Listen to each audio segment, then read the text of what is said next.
So hi guys, this is part 2 of my comparison video between the HTC One X and the Samsung Galaxy Note. So in case you guys haven't watched the part 1 of this video, you can go ahead and click on the link that pops up right now or the one in the description, and that'll take you to part 1 of this video comparison. So in case you've seen that already, here goes. So guys, let's quickly run Quadrant benchmark scores for both the phones and check. So like I said, the Samsung Galaxy Note is running the Stunner AOSP ROM, and the HTC One X is running Android Revolution HD. So let's just run a full benchmark. So guys, in the meantime, while the benchmark is running, let me talk about the specifications of the phones. The HTC One X comes with a quad-core or a 4+1 core Tegra 3 processor, while the Galaxy Note comes with a dual-core ARM9 processor. The Galaxy Note has a Mali 400MP graphic chipset, while the HTC One X has a ULP, a GeForce chipset for graphics. Apart from that, both these phones feature 1 gig of RAM, and while the Galaxy Note actually comes with Gingerbread out of the box and is upgradable to Android 4.0 or Ice Cream Sandwich in the near future, the HTC One X comes with Ice Cream Sandwich out of the box. So the benchmark scores are completed for the One X. We are waiting on the Galaxy Note.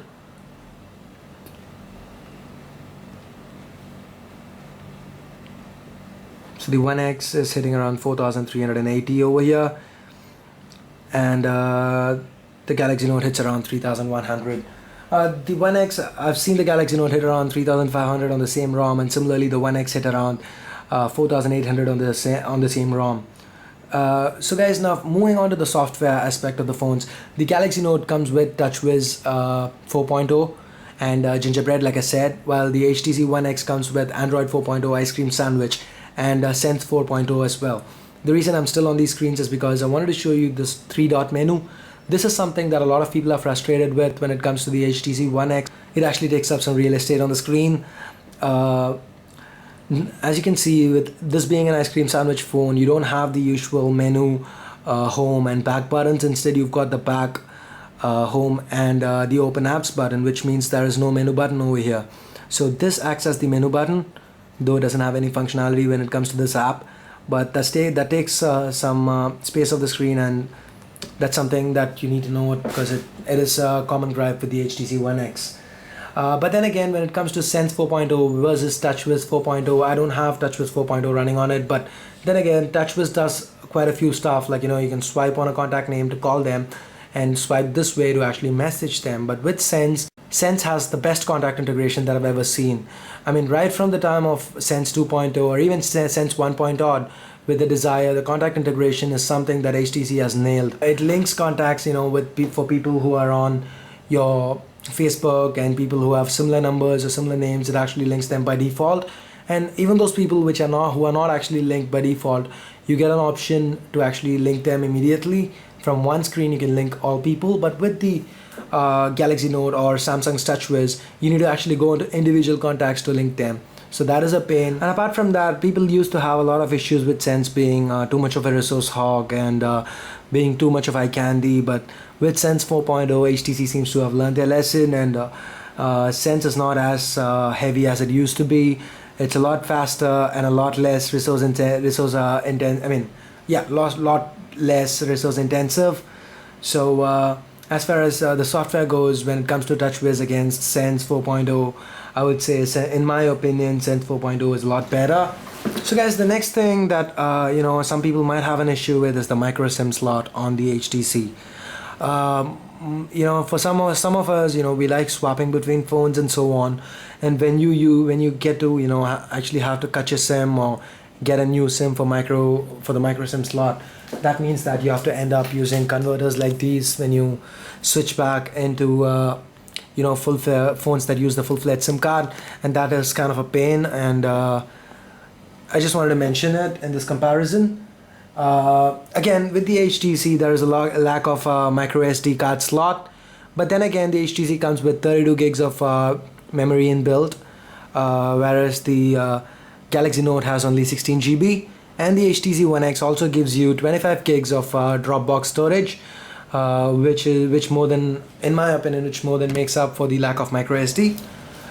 One more thing is the HTC One X does not support OTG or on-the-go USB, which means with the Galaxy Note phone you can plug in an adapter like this.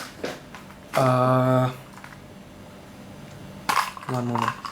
An adapter like this, and you can plug in a pen drive or a converter, or a wireless receiver for a keyboard and mouse, and you can use that with your phone. So while it's not something you'd use every day, but it's nice to know that is an option that's available on the Galaxy Note. Guys, all these accessories that I mentioned, you can purchase it from Amazon by clicking my links below in the description. So I just want to let you guys know that. Okay, the last thing on this comparison, I don't have the stats to show you because I've not been using both phones at the same time.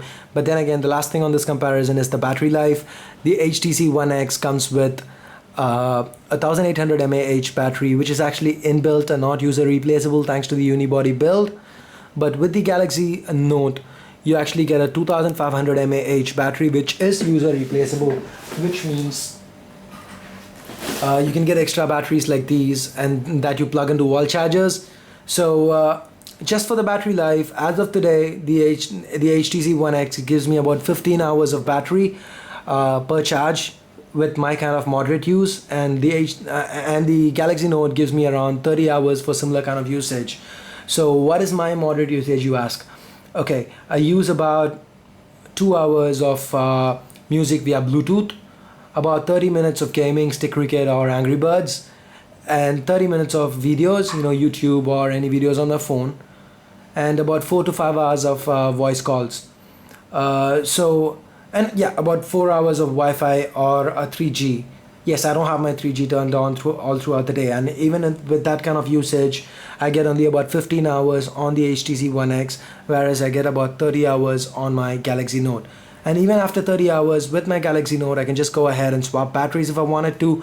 I very rarely plug this phone in, but with my HTC One X, I now have a charger next to my bed where I actually plug my phone in every night. I'm forced to do that. So that's pretty much it for the comparisons, guys. So as you can see, there are certain things that both phones do better. If I were to pick a clear outright winner, I'd pick the Galaxy Note. And the reason why I pick it is because the Galaxy Note has been in the market for about 7 months right now.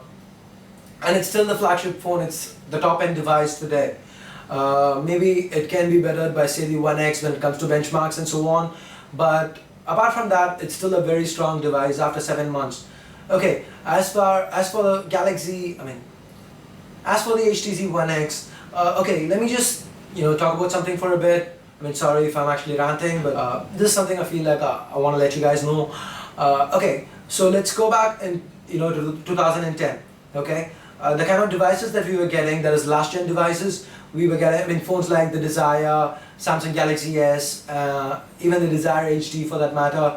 These were phones with about less than 1 GB of RAM, like 512 or 768 in case of Desire HD. They had single core processors. They had about resolutions of up to 480. And these were the kind of phones, the camera resolution was again 5 megapixel. This was last gen phones. And current generation phones like the Galaxy Note, the Samsung Galaxy S2 or the Sensation and so on have dual core processors. They come with 1 gig of RAM, 8 megapixel shooters, 720p displays, and so on. You have phones with less than 720p displays, but I'm not really getting into that. I'm just giving you a rough idea, not going into exact specifics. So next gen phones again, you're going to get an upgrade of everything. You're going to get quad-core processors, and definitely, with the S3 and other phones in the future, we are going to see more than 1 gig of RAM. And no matter how good the 8 megapixel shooter on the One X is, it's still an 8 megapixel shooter.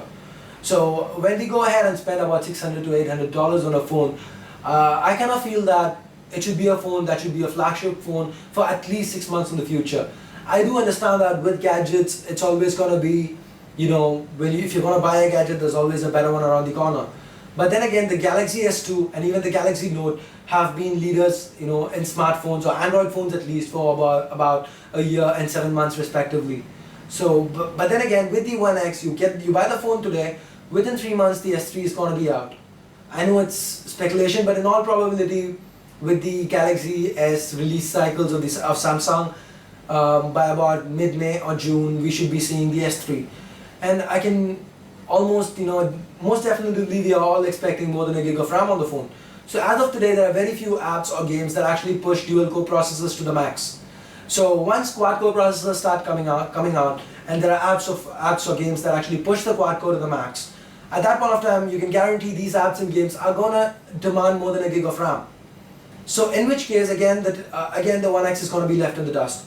So this is something I want you to actually think about before you go ahead and purchase the One X. But if you have the cash lying around, and if you want the best phone on the market today, then you can go ahead and buy the One X. But as far as comparisons go, just for the fact that the Galaxy Note has been in the market longer and it is still being compared to the latest phone released today, and its amazing battery and the Super AMOLED HD display, I would say that the Galaxy Note is the winner when it comes to Galaxy Note against HTC One X. So once again guys, these are my 2 cents and these are my opinions, so I'm not trying to get into an argument with any possible HTC fanboys out there, but I'm just saying it, since I've been using both phones. So that's pretty much it guys. Thanks a lot for watching, and before you go, if you like this video, hit on the like button, hit on subscribe. If you have any questions, leave it in the comment section, or you can hit me up on Facebook or Twitter. The links are in the description, and so is a link to my email ID. So once again, that's pretty much it guys. Thanks a lot for watching. And before you go guys, if you're planning to buy either of these phones, or you're planning to buy accessories for either of these phones, if you want to help me out, use my links to Amazon in the description. So I've got a sale. So that's pretty much it guys. Thanks a lot for watching. You have a great day. Bye bye now.